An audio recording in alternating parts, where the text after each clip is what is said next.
Hello, everybody, and welcome into that Milan podcast. Martino Puccio, Matt Santangelo. Our special guest today is me, Marco G, who's a huge TikToker, getting up the followers on multiple other platforms. But you dominate the TikTok game, bro, just like Milan dominated Real Madrid today.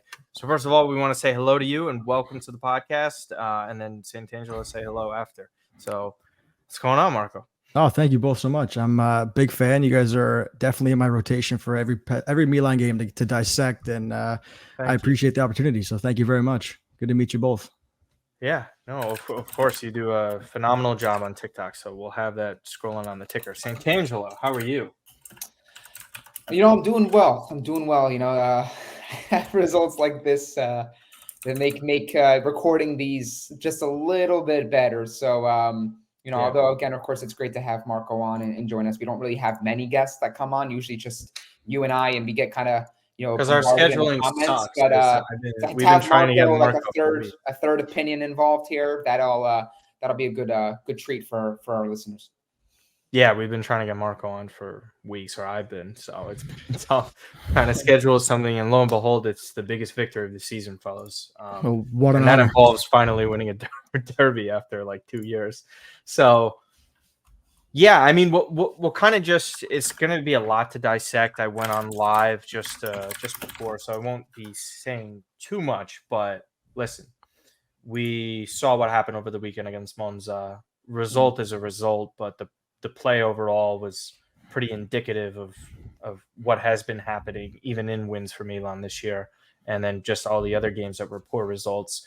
Real Madrid, not to their defense, but also Real Madrid this year have been struggling to an extent. They've had some really rough matches. They lost to Lille in the Champions League. They got destroyed by Barcelona, regardless of the marginal offside calls in that game.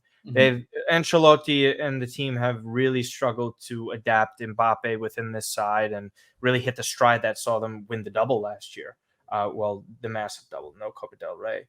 But again, Milan going in here for this sort of performance, guys, I thought they were great from the first minute. There were a couple moments where Madrid obviously could have scored more, but 0 open play goals conceded with a backline of Thiaw, Tomori, Chow, and Emerson Royale at the Bernabeu with all the talent that Real Madrid has. Marco, you go first. I guess initial reactions of the overall result and performance, and then we'll get into everything else after. Yeah, I mean, to kind of build off what you were saying too, we're not playing Madrid in their best moment, right? And I feel like it's come to a kind of a surprise where it just doesn't seem like this Mbappe thing is just, it doesn't seem, I mean, again, he scored 8 goals. Let's not act like he's, a complete flop, but at the same time, we expected so much and it's just not gelling for them so far. Do I care? Of course not. No, I'll play Madrid like this at any time. And I think it shouldn't take anything. Maybe it shouldn't take anything away from how good Milan were today. I thought they were fantastic. A couple shout outs for me. Yunus Musa. I mean, 3 starts this year. Couldn't even tell, shout out to him for looking so ready and taking a shot when he gets it. Morata with just his classic Morata game today, kind of disrupting play and getting his goal too. And last but not least, Rafa Leao. I know it's what we all, we're all harsh on the guy, maybe sometimes too harsh sometimes, and we expect a lot of him. And tonight it was one of those nights where that's what you want to see, right? He looked dangerous every time he was going forward. And yeah, there was some wayward passes and maybe some kind of lazy passes that we expect from him at this point. But tonight overall, he was a joy to watch. And I'm delighted, bro. What a fantastic night it is to be a Milan fan. Matt, Milan, we talk about it week to week. You don't know what you're going to get this week. A victory over Real Madrid 3-1. Again, your reactions to this. You said they're a hard team to read, and you're dead on about it. They're difficult to pin down. I think, we've gone through so many different emotions. Every post-match reaction podcast has always felt so grim, and they win, but we got to have a little bit of pause here because we don't know where we're getting the next game, and we don't have confidence that they'll be able to compound good performances one after the other. And this was our feeling coming into the match. We recorded moments after the Monza victory, and we were like, it's a win, but it was very lifeless to be fair. And yeah, and I just, I basically ended with more of like a a monologue. I was just like, things are tough. We love this club. We've been through worse, but just back this team, guys. Back the team. Thanks for supporting our podcast, but back this club because we're this is what makes us so special. The community, the fans, whatever. And that's how I felt. Like, truthfully, I didn't have any emotions coming into this match. You think a match against Real Madrid away at the Bernabeu would be something that would get you up for this match. When the draw occurred for the Champions League, everyone was like, man, they're getting to play Liverpool, Real Madrid. Like, these are the teams you thrive for to get into the Champions League to play against. And we delivered our best performance of the season next to the Inter game, right? It's almost as if we need Fonseca back against the wall. We need a shit show with Rafa and the media and potentially looking for transfers for us to play this sort of football. And isn't it interesting, right? Aside from the Vinny goal and a couple other instances where they were creating and making things happen, guys, we didn't concede a single open goal. A goal from open play against this team with this defense that has been, by and large, probably the worst that we've seen in a while. As far as consistently putting bad performances together, not being able to do the basics and the fundamentals of defending. And they only do it against guys like Vinny, Mbappe, and Jude Bellingham. And they do it away, and they seemingly pull this one out of nowhere. So, again, just to quote Pulisic, because he joined the CBS crew after the victory, because they asked him, like, how are you going to celebrate this? What does this mean going forward for the club? And he pretty much said, and I'm paraphrasing this is great, but this doesn't mean anything if we don't win the next game.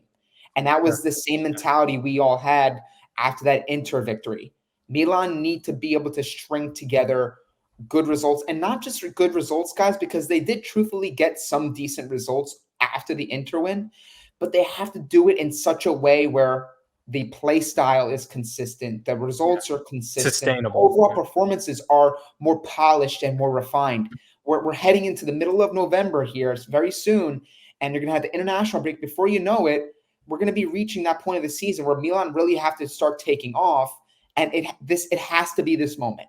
If a win over Real Madrid away 3-1 convincingly is not the launching off point, then truthfully, I don't think we'll ever arrive at that launching off point this year under Fonseca.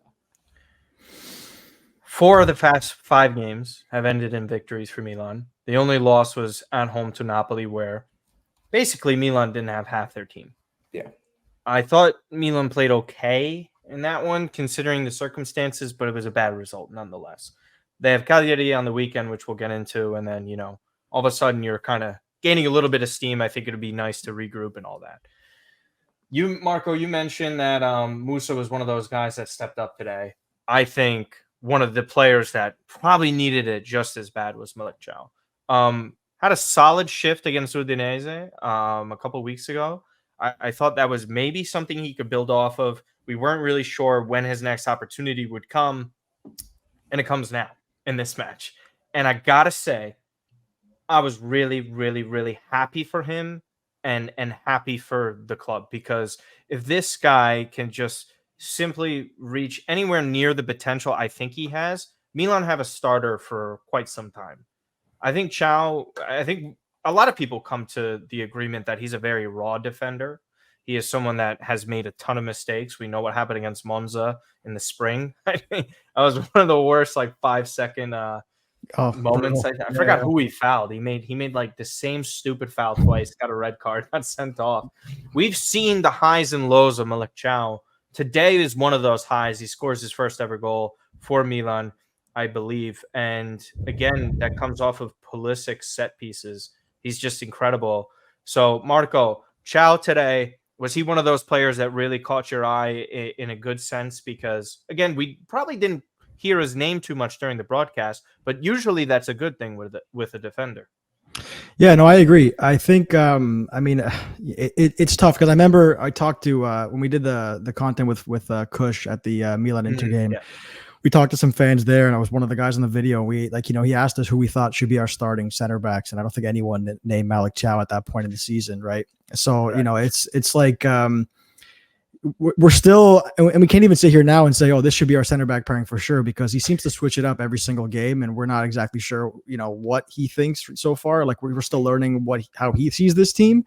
But I did think tonight he was great. And again, I didn't get a chance to watch this game in its entirety in depth, but from what I did see, I mean, the goal was great. I mean, what a cross by Christian Pulisic. It was incredible. And, I saw some moments of play, especially near the end, where obviously Madrid are in a little bit of crunch time, and they were getting the ball to Vinny, they're getting the ball to Mbappe, trying to make things happen. He's just standing his ground.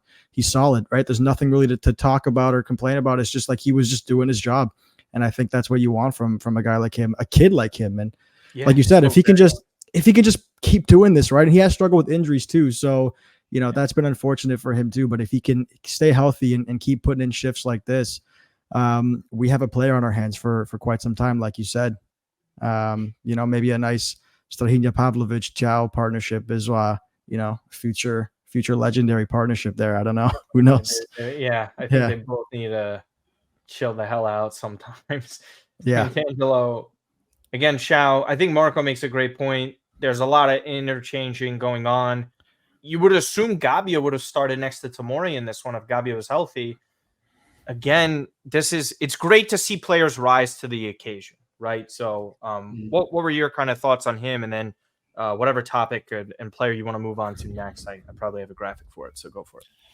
Yeah, so I think that, there was a couple things with this match as far as selections that I think that Fonseca was trying to accomplish. And I think that, for one, starting Rafa, after having 3 straight Serie A matches, being on the bench to start the match, all the conversation surrounding his future and the relationship between him and the coach, he puts him in, and we were like, okay, he didn't bench Rafa for this game, because if he benches Rafa for this game, that's a major problem. Rafa looked really good. The next one, he goes with Yunus Musa. I don't think many people anticipated Yunus Musa getting a start away at the Bernabeu, knowing that to Marcos Putti's played 2 other starts this season and has been sparingly used off the bench. He hasn't played consistent enough. I don't even have the total minutes, but it can't be many. So he starts him. That one pays off. He was fantastic today. Carrying the ball, winning fouls, aggressive, a lot of the qualities that people were raving about Yunus Musa when he did arrive, albeit raw, we saw today. And Malik Chow, a player that was on the fritz, right? We really didn't know what his role was within this team. All we hear on a weekly basis is Pavlovic, Tomori, Gabbia, and those are typically the kind of the 3 defenders we kind of interchange. And here comes Malik Chow, who, if you guys recall, he had maybe his best performance in this shirt against Tottenham a couple years ago in the Champions League. And he played fantastic as a defender that can stay home, can just be in the air, defend, stick to a basic assignment. And then Tomori can be that little bit more progressive, higher line type of central defender. And that's what we saw today. Beyond the goal, which, again, I think that Real Madrid in moments showed you how vulnerable they are and how down on their form they are. He, to Marco's point, was fantastic. I think things were very much simplified in this match. In moments where they were maybe building up or defending, Fonseca changed to like a back 5. So he knew he had coverage. So if you had one of those guys bombing forward, we didn't see many opportunities, in my opinion, based on how I saw it, of Thiaw being so high up where we're leaving our defense exposed. I think there was more calculated risks with him going forward. And the same thing with Emerson, who I think played a little more that defensive role. So I think that there was really good balance there. I think Fonseca truly got it right across all departments. And it's frustrating too, because you see that for how hot Milan can be and how cold they can be, their hots look really good. Like their hot moments against Inter and against Real Madrid, you're like, why can't we play like this every match? Why can't we play like this against Lecce? So that's what makes it more frustrating. Is that was one of the comments. This was a great result, fantastic result, a dream result for Milan, given the fact that they were coming into this on the outside of the top 24 of the Champions League and playing poorly in the league. You look at this and you're like, this is a group of football players that can do a job. This is a coach that, when he gets it right, he can be competent and he can also do a job. Now it's time to start stringing these together and playing like this against some of these other teams. And my last point is I think that what Fonseca was trying to accomplish with Musa and Chow specifically was these are players that probably didn't anticipate, in the build up to this match, playing such key roles and starting. And almost when you put players in positions like that, you don't give them that much time to have to sit and reflect on that pressure. When you put guys like Gabia and players who have been here and know their job and are playing with a lot of mounting pressure, you almost play with a little bit more caution and more fear. Whereas I think with Musa, Chow, and Leao, there was something to stoke some sort of hunger and fire in them, because for one reason or the other, their status within this team was kind of questioned. Yeah, I think one thing I said too. Sorry if I can just chime in. No, quick, go for it. To your point, Matt, it's like when I was watching the Monza game, one thing I said in my reviews was that we looked like a team that just knew we couldn't lose. And in that sense, it was just like no one wanted to make a mistake, right? Yeah. Like no one wanted to take a risk. No one wanted to do anything, right? And that was the thing where it was like, when you put on guys like Musa and Thiaw that almost never are not getting many chances this year, they're like, you know what? We're going to play. I got nothing to lose. I'm not playing anyway. I'm playing. We're playing. And to your point too, when, we're talking about how we can't like do this week to week out, like, obviously we're still seeing Fonseca figuring this team out. And like, it's frustrating because this is a man who said we had Scudetto hopes when the season started. Right. So it's like, okay, like where are these hopes, buddy? Come on, let's go. But he's figuring it out. And, I think he had a quote after this game saying, these games are just different than they are in the Serie A. Like they go man to man in the Serie A. And it's, and I think what we saw tonight is when a team wants to play us, like if you want to play us and you want to give us space, we have ballers on this team. You know what I mean? Like Rafa, I think they're one of the better offensive teams in Europe. They can be. You know what I mean? Yeah, you know what I mean. And when you want to give Rafa some space, he's he's not been firing this year like we expect him to. But when you give him some more time on the ball and Lucas Vasquez, I know they're missing Carvajal greatly because Rafa had his way with Lucas. Hey, bro, it negates. We had Emerson Royale out there. It's true, but you know what? Emerson tonight. And I think that was the idea with Musa coming in, is that Musa is so rapid that he was kind of like our fifth defender tonight too. And I think that was the idea, right? When Vinny attacks you, because he will attack you, it was Musa's job to kind of step in and help out Emerson Royale. And the penalty was a bit of a clumsy tackle again by Emerson. He's got those in his locker. It's seemingly once or twice a game. Tonight it hurt us, but I think, like I said, when a team wants to play us. We still have players that'll hurt you, man. Like to Johnny Reinders tonight, he's just God. Just what a revelation this guy is for us. And I miss Tonali, but he helps it a little bit more. He helps me miss him a little bit less. The fact that we have a guy like this, man. And as much as we're harsh on the management for things that they do, a fine like that, 20 million plus bonuses. What a player he is, man. It was a great game. He had everything to do with that finish tonight. It was not an easy one.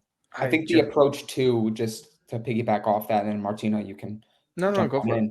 I think the approach was, from a mental standpoint, was spot on. I think that you can't go against Real Madrid away and have this sort of fearful approach where, we just need a draw. They're not playing that well, but we're not going to be too aggressive. We just want to leave here with a result. Yeah. I think that Milan were in such a weird position that they knew that in order for us to get a result, we had to be aggressive. We couldn't play with fear. We had to be courageous, brave. That's how you beat these teams. Look at Sporting. Sporting 4-1 against City.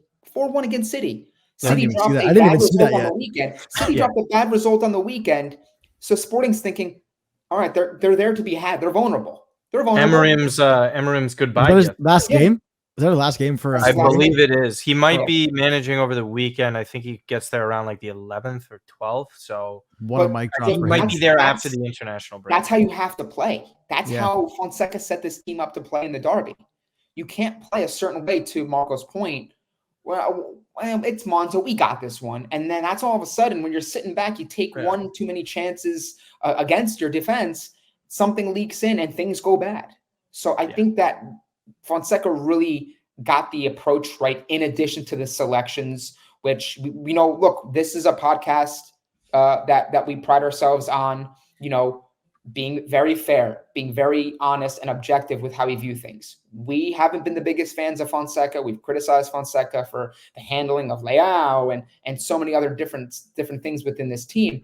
But we have to give him credit for getting it right today, because he got it spot on. Yeah, he did.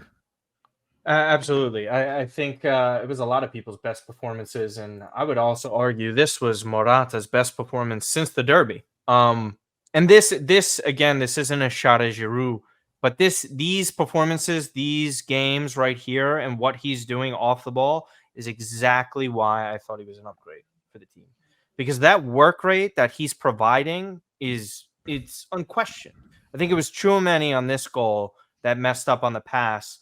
Again, Pulisic, Leao work with it. Leao it's funny because Leao had some really good shots on target today with the header, and then this one that ended up leading to the goal. And of course, he just can't do the simple ones that just get very aggravating. But that's besides the point. Morata here did everything fantastic. He made the right run at the end there to pick up on that spill. Real Madrid were essentially sleeping. You just saw so many players just standing around in that moment. And Morata took advantage of it. For me, I don't know about you guys, the second I saw this one go in, I was like, oh, I think a result's actually on the table today. Because when it's just like 1-0, you score off a set piece. Real Madrid were threatening in the early part of that game, especially the first 30 minutes. You were like, okay, you could get a lead against Real Madrid, but there is probably no team more dangerous to have a lead against than them in the entire sport. Were you guys holding your breath when Morata scored, thinking that like surely he's offsides, like surely he like that's how I was watching. I was like, I was just like, wait, that was too easy. There's no way. Like he had to be off, and he was like so on. It was crazy.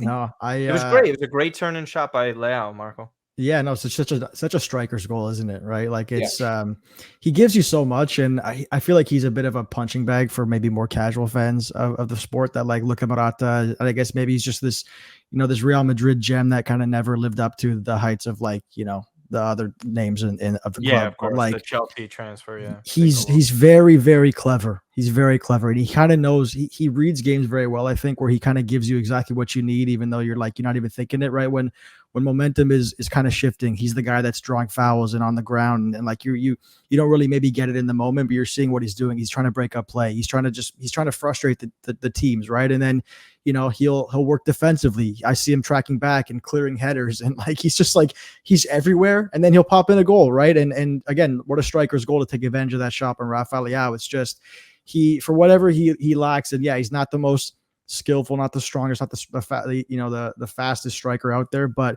he's a very, very smart player, very, very clever player, and I am glad we got him for especially the price we paid too. Fantastic. What I'm appreciating from him too is the other things to his game that everyone knew we were getting when we acquired him is the leadership. Right? When you lose elder statesmen like Giroud, Simon Kjaer, Ibrahimovic over the past couple seasons, you need someone to step into that role, and it's not the easiest, and it's not always expected from a newcomer. I know Morata's experienced, and I know he's played in Serie A, he's played all over some top clubs, he's won at the international level, but it's a different type of ask for a player that you're bringing in who is a veteran, but now all of a sudden he's going to be the leader. When you have a lot of players that have won titles here, like you have Tamor, you have guys that you expect to be in that conversation as the main leader or one of the top leaders. So Morata, for him to come into this team, and it doesn't have to be this crazy quote, but there's certain things I know about with the way he handles the media and the way he comes out with certain things that I think are just so important. Like he said before this match, right? Amidst all the turbulence and the conversation surrounding Rafa, what did he say about Rafa? He's the best player in this team. We need him. Yeah. Right? Just things like that. Things like that when the player is, not starting games, he looks maybe down on his dumps, the form isn't good.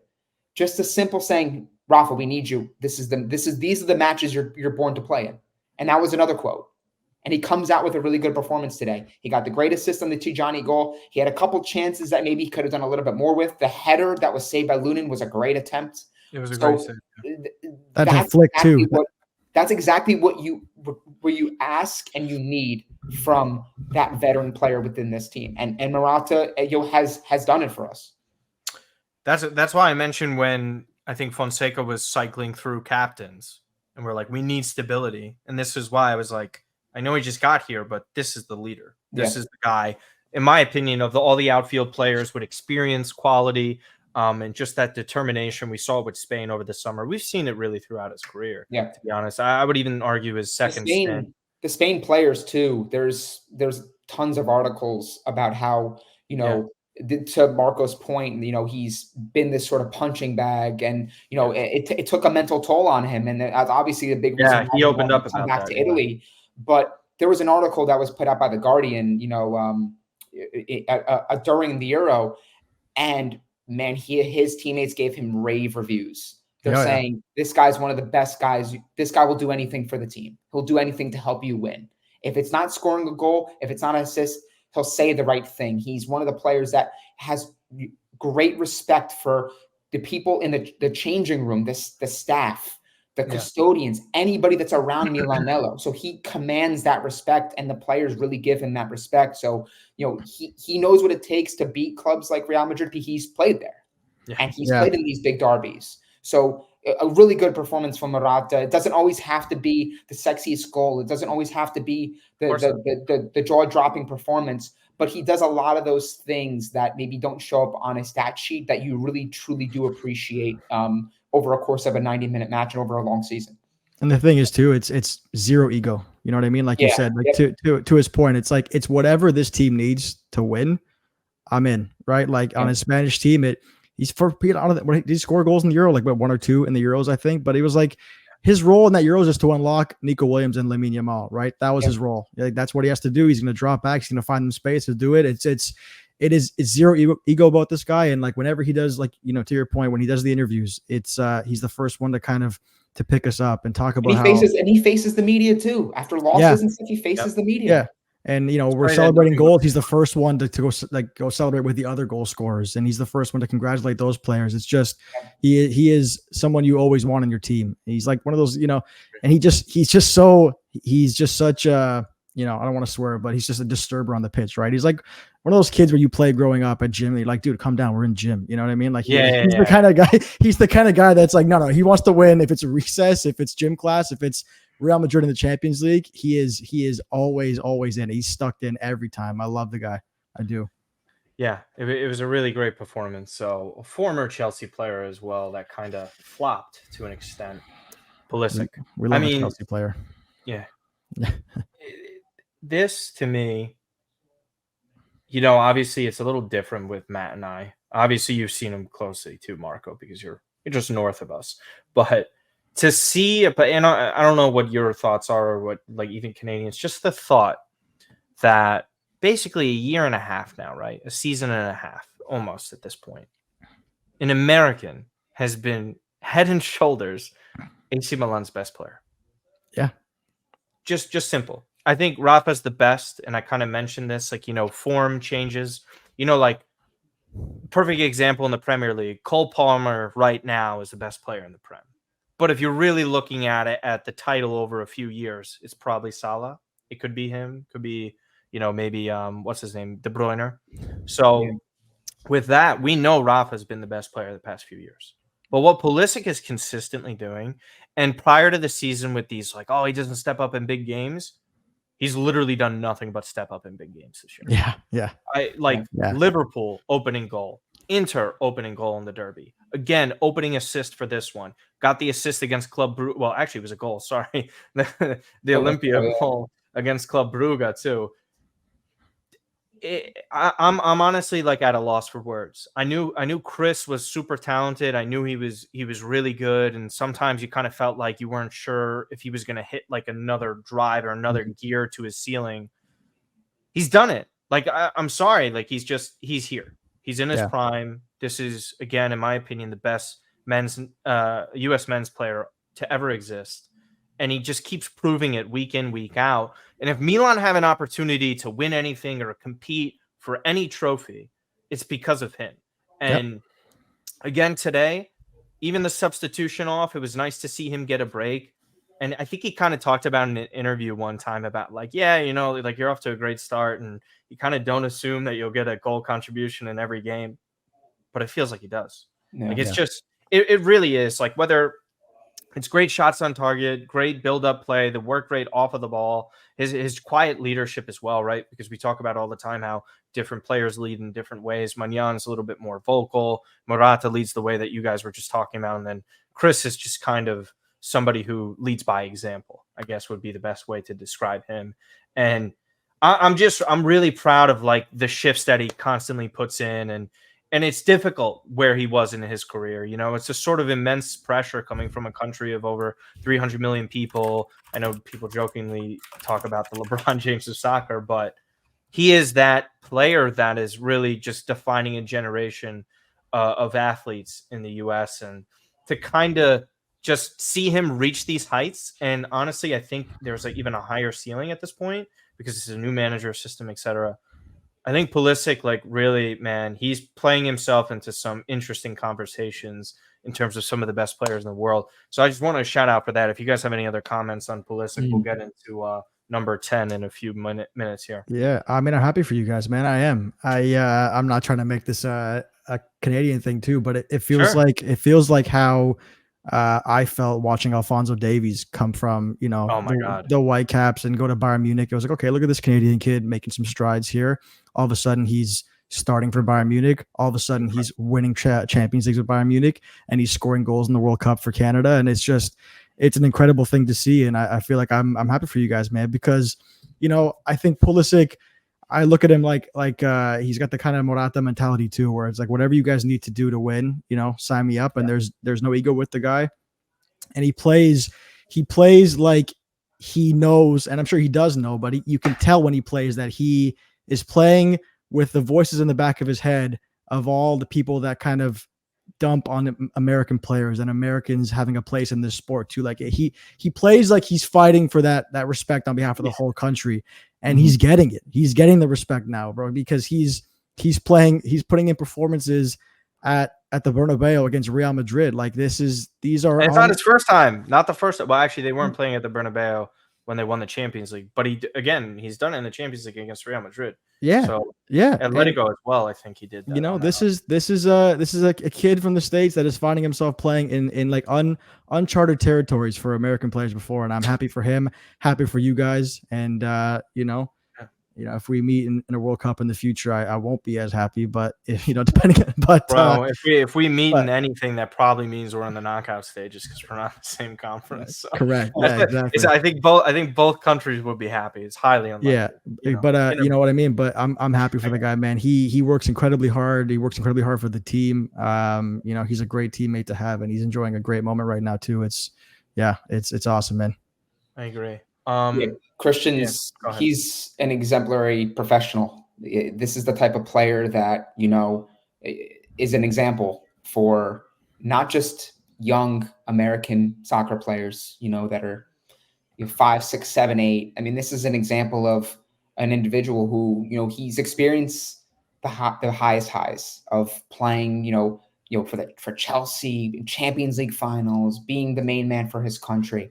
And he's experienced lows, people saying he's a bust and he's never going to fulfill his potential as being the greatest American soccer player of all time. And I want to reiterate, it's not easy making the move that he made to Milan. When you're down on form, the injury concerns are there. This is a very challenging league for even the most experienced goal scorers and attacking players to adapt to and settle in. Not only is he doing that, he's doing that and then some.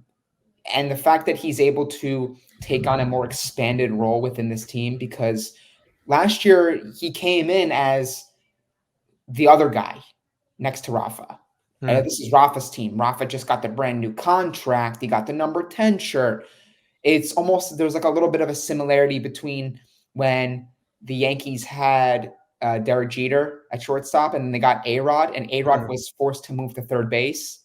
And it's like Pulisic, it's like, okay, like you're not taking my spot. I'm the left winger here. So he's adapted to a right wing role. He's played as a number 10. He's played on the left sometimes. And he's doing anything and everything the coach has asked of him.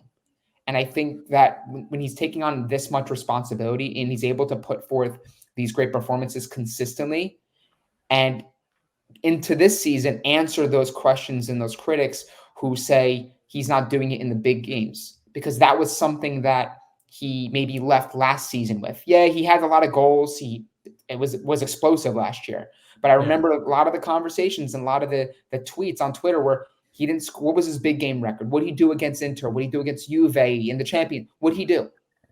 It came from one fan base, by the way. And now he's putting goals and assists and crucial performances together. And that's a testament to a player that has extreme resolve, a player that's on extreme confidence. And I think that, again, he's wearing that responsibility for not just Milan, but for American soccer players abroad, because he's proving that they can hack it in a major league. They can hack it and be the main guy at a prestigious club like AC Milan. Yeah, absolutely. And someone who has hacked it for a few years and has been under immense criticism and pressure that I haven't seen. I honestly haven't seen, like, that I can remember knowing about the media and how they're talking about players and all this kind of stuff. Not maybe Balotelli, because Balotelli was always heavily criticized. Not a singular Milan player that I could remember being under siege by the media, by fans, everybody. Leao's performance today is evidence, and I know Fonseca was saying he's kind of rotating him. I have to take him for his word, right? Even though he could have been more transparent about it, at least to kind of, settle the dust. Sure. But this is why you play this guy every game. Like how we see this today, right? And I understand work rate off the ball. Some of the finishing needs to be the finishing, whatever. I say it every week. But this performance, you're just like, okay, when he's playing like this, what player can actually stop him? And I'm inclined to believe that 0 players in the world, 0 right backs. When you're playing this guy one-on-one, you can't stop him. It's impossible. He's too good. They have to every single time that they won a battle against him, they have to double him. Malik Chow had to help out. Rudiger had to help out, and he lost possession at times. I think Pulisic did an unfortunate favor for him on that great run that Pulisic made, but the pass was a little bit behind Rafa, where he could have put him in behind for an attempt on goal. But this Leao performance, I mean, it was magnificent. It really was. And like to your point earlier, Marco, that you were making at the start of the show, was that, we hope to see more of this consistency. We hope to see these types of performances, because now realistically, the 2 best performances of the past 2 seasons have been against PSG in the Champions League with your backs against the wall. And then again, technically with your backs against the wall for a multitude of reasons versus Real Madrid. And this guy's just shining. And I think it does help lead to frustration for certain fans, because they're sort of like, where was this? Why isn't this always the case every week? To me right now, it's just sort of like, just let him build off of this. Yeah. And let it transpire into something great. Cagliari over the weekend, I'm sure he'll start there. It'd be very funny if he doesn't. I think he got subbed out when, like the 75th minute or so. Something like that, yeah. I think 70, yeah. Yeah. So again, today is just, this is why I support the player no matter what. I know he's not perfect. It's been addressed many times, but I am not happier for more than any of the players than I am for him. So yeah, your thoughts on this performance today? I know you touched on it a little bit at the start, but just really this sort of, it's really a bounce back performance for him, for everything involved. Yeah, no, I agree. And like I said, man, we have been harsh on the guy for sure. Maybe sometimes too harsh, right? Because we know the heights he's hit for this team. I mean, you win a Serie A as the best player all season. Like you can't help but hope to see that game in, game out. And it's not, he can't start every game. Okay, let's make that clear. It's like Okafor at some point has to start, right? And I didn't like the way Fonseca was treating him, in the sense of like, it's got to be normal to see Rafa on the bench, because he said something like Loftus-Cheek and like Musa, like he said something like that, and it was like, okay, well, he's, the journalist that asked him was like, this guy's not Loftus-Cheek, just so you know. And he was like, there's no status here. It's like, okay, yeah, I get what he's trying to do. Everyone's on a level playing field. We're all important to this team. But what I wanted to hear Fonseca say was, we know what Rafa can do, and we have to get the best out of him. That, you know what I mean? And that's what the coach should say, right? But today was a great bounce back for him. I mean, like I said, he was dangerous every time moving forward. And I do think, I'm not trying to take anything away, but like I said before, when a team wants to play with us and when a team does give us that space, that's when you see Rafa at his best, right? It's kind of the games where, you're playing the mid to lower level teams in the Serie A that sit back. You're right. They sit back quite a bit, and he's not always a great crosser of the ball. Not always, he has some great passes too, but there are some limits to his game. And, it's those kind of games where it becomes harder for him to show what he's really good at. And that's running at ridiculous speeds down the wing and making right backs look, like they haven't ran before. Like Lucas Vasquez tonight, the poor guy, man, he was abused all night by Rafael. But we don't get that in the Serie A game sometimes when we're playing the lower level teams, right? So, I do think it's kind of a difficult balance sometimes too. But, I do think at the end of the day, he's just too good to not play because of the potential he can do something great like he did tonight, right? Like I didn't agree with the Okafor starting in the last game against Monza, right? But I wasn't outraged when I saw Okafor starting. I think it was the Napoli game, right? Like I wasn't outraged by that because at that point he was playing good. But I think in the must-win games, it's just got to be him. It has to be. I get you. Yeah, totally. I think that's something we had mentioned as well. I think last podcast, like Matt, and I'll let you get to it in a second, but I think the point that we both made to each other last episode was that if you need points and you're so far off the top, even top four to an extent, you need 3 points and it's a must. You have to play your best. And I understand what he was trying to do. And hey, it worked out. 1-0 against Monza, 3-1 here. Leao's performance, again, much like Milan, something to build off of. For sure. I think that there was, again, some sort of maybe some sort of psychological mind game that Fonseca was playing in a match like this. Benching Rafa, building his confidence, making him really, really earn it, and then have him come into a match like this where Rafa's playing with a chip on his shoulder and almost looking to stick it to the fans, look at maybe in a polite way, stick it to the coach, saying, okay, I'll show you. Yeah. Give me an opportunity, I'll show you what I can do. And then he puts him out there and he has a really good performance. And then there's going to be some, I haven't really been able to read too much on Twitter. I'm going to be catching up after this, but I'm assuming there's going to be people who are still harsh. They still have an agenda. There's no agendas here, guys. I want every single player within this team to play well, because if they're all playing well and they're all producing, chances are Milan are also getting results. And that's what we all want. So was more or less the more frustrating thing about this Rafa, because everyone was calling us Rafa apologists. We're making excuses for him. And there's no excuses, guys, but I just don't know why people are fighting us so harshly and intently on a player that we all know is capable of more and we all want to succeed. Like, you're fighting a civil war here with Milan here. So that's what made it very frustrating in the build-up to this match. But getting back to this, I'm just very pleased with the way he played. A lot of the issues that he has within his game lingered and they fester. The lack of clinical finishing in certain areas and all those sorts of things. But I think this was one of the better performances we've seen in a while from him, and it's definitely got to be something that he builds off of, but also the Fonseca builds off of. Because let's be fair, we know the player has to raise his level. He's capable of much more than what we've seen. We all understand that, but Fonseca's also it's a give and take here. You can't completely crush a player and now have him bench the next game, because what would have happened in this match, right? What would have happened in this match had he started Rafa and he had and he didn't play that well? People would have been killing him. Where's Rafa? Why isn't he showing up in these big games? People would have been killing him. You're right. No, you're right. They would be killing him. He would have been the first one people would have killed. He's not running. We got smashed. Why is he not defending?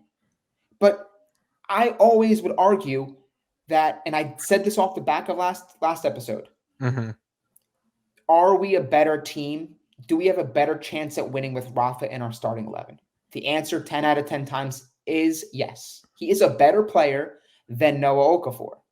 We've seen Noah Okafor work wonders and do well and provide a spark off the bench. I can probably count on one hand, and this isn't sort of an indictment on Noah, but I can count on probably one hand how many good starts he's had in a Milan shirt. Yeah. So right. people having these agendas, you got to kind of leave that at the door, because when we're all rallying around the player, this is what the player needs. Rafa needed exactly what Alvaro Morata was saying to him. That's what he needed. The support. And the players within that changing room know how impactful and how special and prolific and how much of a difference maker Rafa can be. And we saw it tonight. Yep. All right. On the final note of this, someone who's been under siege, Paul Fonseca. It's Paulo Fonseca. This, I think, it's not hyperbole. This was a masterclass. I think there was a defining moment in his coaching career where he dressed up as Zorro when he was at Shakhtar, I believe. Faced off against City, and they pulled off a pretty substantial upset at the time. And I think it kind of put him on the radar in Europe, right? That's when he got the Roma job. Roma were on like the back end of one of their better eras in a while. I think it was unfair to critique his time there to an extent because of the team that he had was declining greatly. Monkey was horrible as a director. Fonseca's flawed. There's no denying it. We've kind of seen it already. And a lot of times people are like, okay, it takes like a while for Fonseca to figure it out. And you're sort of like, okay, well, this is Milan. So you're not necessarily granted the time. And it was kind of, already pretty soon that it was going to happen. But somehow this guy, and I backed him. I thought he was a solid hire. I thought he could, do well enough for Milan. I think people were just very, very disappointed in not getting a top dog name like Conte or whatever. Fonseca's pulled off like two massive victories. The victory in the derby against Inter, and then today is like, part of me, I bet everything on Real Madrid today. There's no denying it. I put it out there. Everyone saw it. I was wrong. But there was also like a small part of me of like thinking of what you said, Matt, like they're Jekyll and Hyde. Maybe they do pull off something today. Yeah. And I didn't think it would be this. And again, there's like one thing where Marco, right? Like they win 1-0 against Monza. It's like, whatever. We're not taking away too much from that. Even the Club Brugge win, I would say too, like they were kind of getting bullied while they were up a man. Like they weren't playing that great. They conceded. The game was tied at one point. This right here, it was that sort of performance where I'm saying to myself, where the fuck was this all year, man? Like, where is this week in, week out? I know you play different styles against different teams, and it's harder against a lower block, but just like the overall cohesiveness centrally, I thought it was great. He nailed every single thing, and there's nothing that you could do to argue against it, in my opinion. So shout out to Fonseca. His back against the wall here. I thought he did a great job managing today. His substitutes were pretty solid as well. Didn't really understand the Ruben Loftus-Cheek one, but whatever. Yeah, but yeah, go ahead, Marco. I mean, this was I just noticed I had Paul Fonseca up this whole time. That's what I was mentioning before. Love big Paul guy. Go ahead. Yeah, I'm on the fence, man, because I did say against the Napoli game, even though we lost that game 2-0, and we were missing so many starters that game too. There were some good moments in that game. I feel like some good periods of play where I was like, okay, I feel like this, whatever he's preaching to this team, the system that he wants to play is getting through to everybody, right? Because we saw Terracciano come in and we saw Musa play that game. And, there was moments they looked pretty good. Again, we lost that game 2-0, so it doesn't really count for a whole lot, but I was seeing it. I'm seeing it. And Fonseca, I remember watching his tactical video when we signed him. He was talking about his teams at Shakhtar and teams at Roma. And yeah, to your point, like his Roma team, he's talking about the players he's moving around and just a stinky starting 11 in some of these games that he was trying to get performances out of too. But, it is the thing where I kind of thought today, and this might be a bit of a stretch. I was like, this must be how like Ten Hag supporters felt last year. You know what I mean? Where like the overall play is not up to our standards, but Ten Hag left that team being like, look at these two trophies, huh? Right. And it feels like right now this Inter game and this Real Madrid game are like our two trophies, right? But it's his two games where he's gotten things right. And I do think today we were fortunate in some ways where, you know, you look at some of the chances that Real Madrid missed. Like there was a chance at the end that Eder Militao blasted over the bar. You know, there was an Mbappe chance, I think, in like the 60th minute that for him probably should be at least on target that he missed. Vinny missed a header too. So there were some chances there that I feel like we got away with too. But, you know, I think for the most part, we were seeing shots from outside the box and shots from out wide. And I think that's a testament to how solid we were today defensively. And I think that comes a lot from, Malik Chow stepping up today, and credit to Fonseca for calling him up. That comes down today to him playing Yunus Musa today and helping Emerson Royale shut down that left wing too. So some of the decisions he made today are really paying off. But like I said earlier, it's about replicating this in the Serie A, right? Like, is this kind of like a thing where he just can't quite hack the Serie A like he can these games against the European giants, right? Where the game's a bit more open, you can have, you know, your players can get a bit more space and show their talent, but we just need we need this team to be able to unlock the lockdown defenses, the teams that'll sit in and grind out that, you know what I mean? They go up in the 7th minute and you're just fighting you're hitting a wall for the next 80 minutes, right? But it's gotta be progress in those games, right? But I did think, again, I'm not trying to take anything away. I'm not trying to sound too pessimistic. I think today he got it spot on. No, you're good. You're good. It was cool. Okay, cool. You know, I feel like I said a ton about Fonseca's approach as far as selections and how he set this team up to win.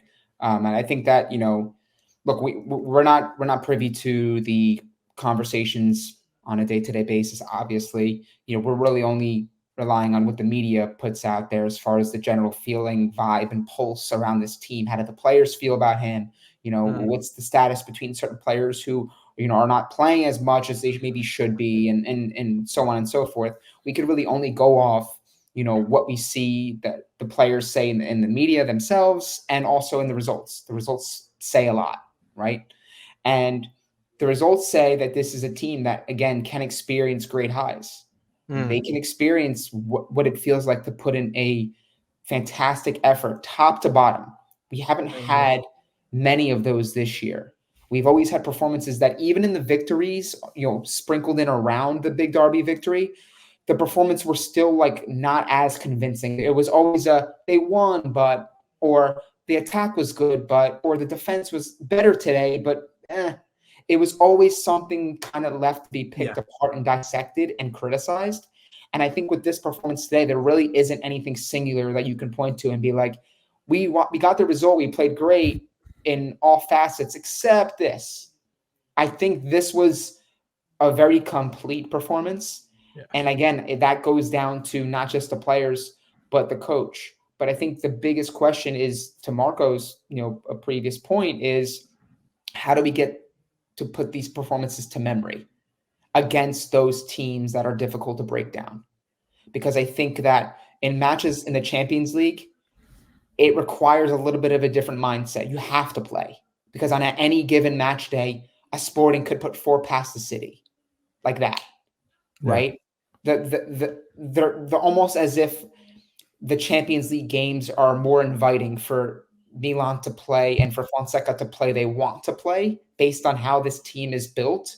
Whereas in the Serie A, it's almost as if they can't play the way they want or get the results that they desire because of all the reasons we know about how certain teams like to set up against the top clubs in Italy. So I think that's the biggest challenge for Fonseca, is how does he become a little bit more versatile in the players he uses against certain teams? Because I think that is a big thing, right? Now we see the performances that Musa puts in. We see the performances that Malik Chow puts in. How he builds these players up going forward is going to be key. Does he put Musa back on the bench and never play this guy? Does he start saying, hey, you know what? I like what Musa gave me. I like what Malik Chow gave me. I'm running them out there in more Serie A matches. Time will tell. So I think that Fonseca really has to answer questions on that front, as well as how does he build players' confidence and keep that momentum going when they do put forth good performances like they did today. Yeah. Sorry, we can't look at the screen too much because I think I've been staring for like 3 hours. I did almost an hour at on the live, so we'll kind of wrap it up here. again, great stuff, Santangelo, as always. Great performance on Sirius XM. Marco, thank you so much, bro, coming on, finally getting to chat Thank with you. you. Love all your content. You're doing a great job. You obviously have your YouTube channel that is in the description of the episode here, so you guys can go and check it out there. We have your social here as well with me, Marco, on IG and TikTok. Again, you have a link tree on there, so if people are interested in other places to go and follow you, they can go and click that there. Are there any final thoughts or things that you want to plug before we head on out here? Yeah, no, I just want to say thank you to both of you. This was tons of fun. Like I said, a huge fan. Listen to you guys, every time we finish a game, and I appreciate the chance to come on and chat. Yeah, like you said, all socials, I guess will be linked down below, or simply put, everything is at @memarcog, MEMARCOG. Instagram, TikTok. Recently fired the YouTube channel back up that I looked back and started in 2009. So it's been collecting a lot of dust, but it's I'm back posting there now, and yeah, check it out if you guys like to. Thank you again. Yeah, no, of course, and again, all the short form content is great that you put out. Not a lot of Milan creators kind of do that. I know, like I edit some stuff in shorts, but you really use TikTok the way it's supposed to be used. I feel too old using that shit these days, but it's great work every single time. It's all types of content, guys. It's post-match reviews. It's just like other silly stuff that like Prem heads will say about like past Milan players. I think there was something with like there was something that you posted that was like so funny. Oh, it was like the biggest clubs at one point where someone listed like Arsenal and others ahead of like Milan at one point. Yeah. It was one of those. There's it was that poll. I think you made a video about it too. Someone made a poll. Yes. It was like, who's the bigger club? Arsenal. Yes, yeah, that's what it was. I can't even say without laughing because it's so ridiculous. Like I'm looking at I don't know. It's who the bigger club? I think no, I remember what it was now. They were like, if you combine both of these clubs, which is bigger? And it was like Inter and Milan and like Chelsea and Arsenal. And everyone, I was just like, who the fuck kind of question is that? Yeah. And I made that video, and I'm sitting there like I don't want to say defending, but like I'm making an argument for Inter too. And like I see people in my comments being like, you're really dumb when you have a Milan fan like defending Inter, and I'm like, it's pretty true. It's like we don't like them, but their accomplishments. I mean, Arsenal. What are we? I saw someone say Arsenal fans, it's like the way they see Spurs is how like the rest of Europe sees them. It's like this conversation is not for you guys, like yeah, that's so funny. I think one of the points I made, I was like, if you literally combine Inter, Chelsea, and Arsenal's Champions League trophies, they're still less than Milan. So yeah, it's factual. Santangelo, we all know you and your great work, and your beard's growing back in, so we could test Milan's great form to all that. So plug your stuff. Follow me on Twitter. You guys can see everything on the ticker below. I don't really have much these days, man. I'm just overwhelmed with joy, and sometimes this club leaves me speechless. They take my breath away, and this is one of those matches where I'm still digesting it. So I'm still going to be reading a lot of things on Twitter. But of course, if you guys want to enjoy in having a conversation with me, hopefully very civil and not always looking to just take shots at Rafa. Again, at Matt_Santangelo. Yeah, Matt's a lot nicer than I am, so don't bother doing that with me if you're gonna be disingenuous. I'm just being honest. Again, you can go and follow me everywhere, Martino Puccio. Again, just to shout out everyone else. Me, Marco, obviously we shout you out as much as we can on the episodes. Milan Weekly Podcast, Milan Coast to Coast on the same YouTube channel. Fabio and Gio do a great job. Vinny and Steve as well, and Jan. Everybody's great. Presidente. A lot of great Canadian content creators. Those guys are obviously. Kush is another one of them. At this point, I just feel like it's a disservice for us shouting out Kush because he's so massive at this point. But Kush is the man. Go and check out all that content. Even the video, I loved it.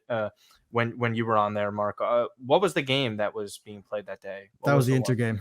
That was the Inter game. So it was the derby. So it was incredible. So it was great to see. Again, Old Heart Rossonero is a great Milan fan as well. I might be drawing a blank on a couple others. Serie A Sit Down is one as well. MLM podcast with Max and Gino. So there's plenty of content creators. Sempre Milan. Jesus Christ. I have to go back and watch Badir. Badir was live.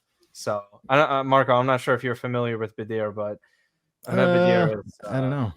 He is a different beast of a Milan supporter. Yeah. He is a one of one. I will say Oh, that much. okay. I don't know what that But means, but again, I'm gonna check I'll it link out. you to some of the stuff. Badir is out of his mind. In a good way. He's a good guy. Other than that, thank you guys so much. We appreciate it, Marco. Once again, Thank you, everyone. Thank you, Marco. And Angelo, thank you so much. In your work clothes as we speak. So again, guys, thank you. Like, subscribe, comment, and as always, Forza Milan. Take care.